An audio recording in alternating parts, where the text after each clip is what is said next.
నమస్కారం. నమస్తే. ఏం పేరండి? దాపర్తి యాకే. ఇప్పుడు ఈ పార్లమెంట్ ఎలక్షన్స్ లో గెలుపు ఎవరిదంటారు? ఇప్పుడు బీజేపీ నుంచి ఆరూరు రమేష్ గారు పోటీ చేస్తున్నారు, కాంగ్రెస్ నుంచి మన కడియం కావ్య గారు పోటీ చేస్తున్నారు, మన బీఆర్ఎస్ నుంచి వచ్చేసి మాలపల్లి సుధీర్ కుమార్ గారు పోటీ చేస్తా ఉన్నారు. మరి ఈ ముగ్గురులో విజయం ఎవరిదంటారు? ఇక్కడ వరంగల్లో ఏ పార్టీ జెండా ఎగరబోతుంది పార్లమెంటు? వరంగల్ పార్లమెంట్ నుండి త్రిముఖ పోటీ ఉన్నదని చెప్పి ప్రజలు అనుకుంటున్నారు. కానీ గతంలో అరూర్ రమేష్ గారు వర్ధనపేట నుంచి ఎమ్మెల్యేగా ఆయన ప్రజాప్రతినిధిగా ఎంపిక ఆయన చేసిన పరిపాలన ప్రజలకు తెలిసిన విషయమే. మళ్ళీ తర్వాత ఇంకో టీఆర్ఎస్ అభ్యర్థి మారపల్లి సుధీర్ కుమార్ గారు ఆయన సుపరిచితుడు కాదు జనాలకు. కాకుంటే ఏంటంటే ఇప్పుడు కాంగ్రెస్ అభ్యర్థిగా వరంగల్ పార్లమెంటు కాంగ్రెస్ అభ్యర్థిగా కడియం కావ్య గారిని అభ్యర్థిగా ప్రమోట్ చేయడం జరిగింది. కాకుంటే ఏంటంటే జనాలలో వాళ్ళ తండ్రి పేరు గతంలో ఎమ్మెల్యే కానీ మినిస్టర్గా పరిపాలన చేసిన అనుభవం ఉన్నది. ఆయన పరిపాలన తీరులో అభివృద్ధి చేసే వ్యక్తిగా ప్రజలలో గుర్తింపు పొందిన వ్యక్తి కాబట్టి వాళ్ళ కూతురు కూడా సరే ఆ కుటుంబం నుంచే వచ్చింది కాబట్టి సరే తండ్రి అడుగుజాడల్లో నడుస్తుంది, ఈమె కూడా తండ్రి చేసిన మాదిరిగానే అభివృద్ధి చేస్తా అని చెప్పి జనాలలో ఇదొకటి వాయిస్ వెళ్ళిపోయింది. కాబట్టి వరంగల్ పార్లమెంట్ అభ్యర్థిగా కడియం కావ్య గెలిచే అవకాశాలు మెండుగా ఈ పార్లమెంట్ నియోజకవర్గంలో కనిపిస్తున్నాయి. కాబట్టి ఈ ముగ్గురు వ్యక్తులలో సరైన ఎమ్మెల్యేగా గతంలో ఎన్నికైన తర్వాత మళ్ళీ రెండోసారి ఓడిపోవడం జరిగింది. ఎందుకంటే ఆయన అభివృద్ధి చేసిండా చేయలేదా, ఆయన ప్రజలలో ఎందుకు ఆయనకు ఆయన మీద విరక్తి వచ్చిందో ప్రజలకు తెలియదు. విరక్తి వస్తేనే ఆయన మొన్నటిసారి అసెంబ్లీ ఎలక్షన్లో ఓడగొట్టడం జరిగింది. కాబట్టి ఈమె ఫ్రెష్ క్యాండిడేట్ మళ్ళీ తర్వాత ఏంటంటే వాళ్ళ అయ్యకు పనిచేసిన గుర్తింపు ఉన్నది.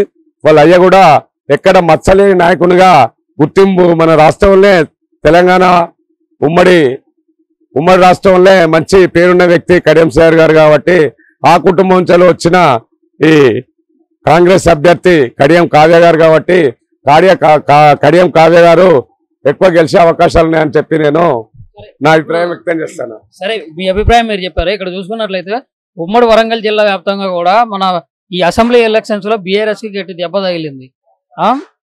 ఇప్పుడు మన ఉమ్మడి ఖమ్మం జిల్లా, ఉమ్మడి వరంగల్ జిల్లా ఈ రెండు పార్లమెంటు స్థానాల నుంచి ఈ అసెంబ్లీ స్థానాల్లో ఓడిపోవడం వల్లనే బీఆర్ఎస్ ఇక్కడ మన కేసీఆర్ ప్రభుత్వం కూడా పడిపోయింది.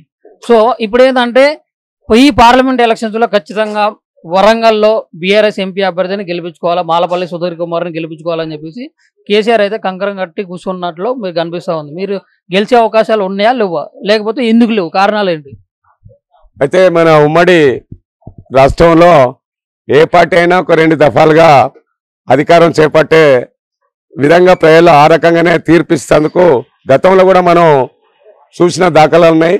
అదేవిధంగా తెలుగుదేశం గవర్నమెంట్ కూడా 2 సంవత్సరాలు చేసింది, కాంగ్రెస్ కూడా 2 పర్యాయాలు చేసింది, టీఆర్ఎస్ కూడా అదే ప్రకారంగా 2 పర్యాయాలు చేసింది. కాబట్టి దాని మీద ఒక వ్యతిరేకతతోటి మొన్న అసెంబ్లీ ఎలక్షన్లో టీఆర్ఎస్ పార్టీని ప్రజలు ఓడగొట్టడం జరిగింది.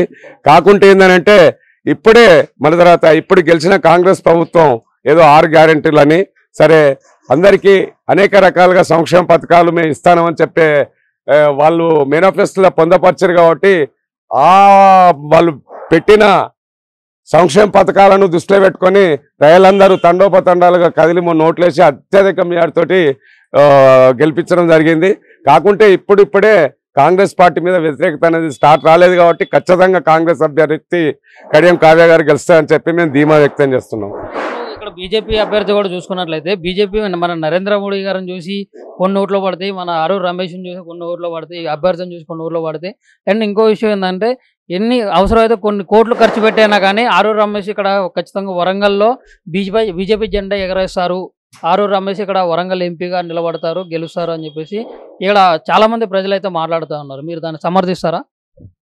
అంటే కాకుంటే ఏంటంటే కొంచెం ఓట్లు సంపాదించుకునే అవకాశాలు ఉన్నాయి కానీ గెలిచే అవకాశం అయితే లేదు.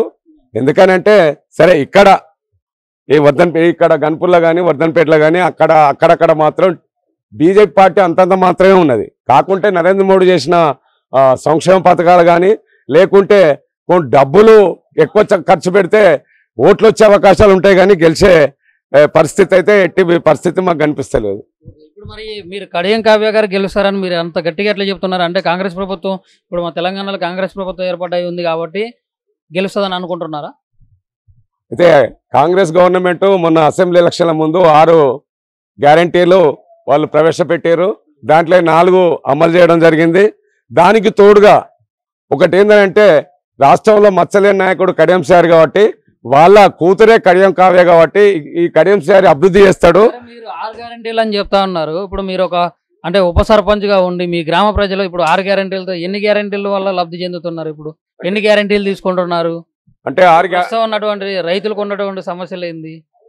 6 గ్యారంటీలలో 4 గ్యారంటీలు అంటే మహిళలకు ఉచిత ప్రయాణం ఒకటి, మళ్ళీ తర్వాత ఈ విద్యుత్తు గృహ నిర్మాణానికి విద్యుత్తు అదొకటి, మళ్ళీ దానికి తోడు రైతు బంధు అనేది కొంతమందికి వచ్చింది. కాకుంటే 2 లక్షలు ఒకే దఫా మాఫీ చేస్తామన్నారు కానీ అది ఒక 4 గ్యారంటీలు హామీ వాళ్ళు ఇచ్చిన హామీలు 6లలో ఒక 4 అమలు చేశారు కాబట్టి ప్రజలు ఇంకా కాంగ్రెస్ పార్టీ మీదనే అభిమానం ఉన్నది ప్రజలకు. రైతులు పూర్తి స్థాయిలో కాంగ్రెస్ పార్టీని వ్యతిరేకిస్తున్నారు కదా.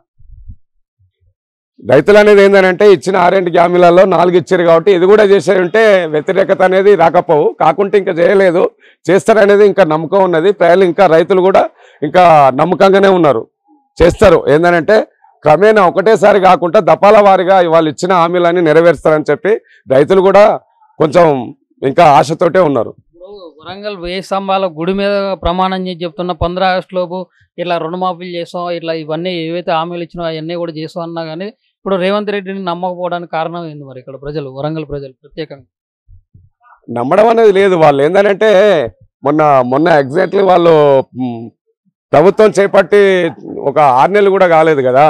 కాకపోయిందంటే ప్రజల చేయడానికి నమ్మకం కోల్పోతారు కావచ్చు అని చెప్పి ఆయన దేని మీద కూడా ప్రమాణం చేసి చెప్తాడు. కాబట్టి ఖచ్చితంగా అట్లా ప్రమాణం చేస్తాడు కాబట్టి ఈ హామీలు అనేది చేస్తాడని చెప్పి ప్రజలకు నమ్మకం కలగాలని దేవుని మీద కూడా ప్రమాణం చేసి అంత నిక్కచ్చిగా చెప్తాడు అతను.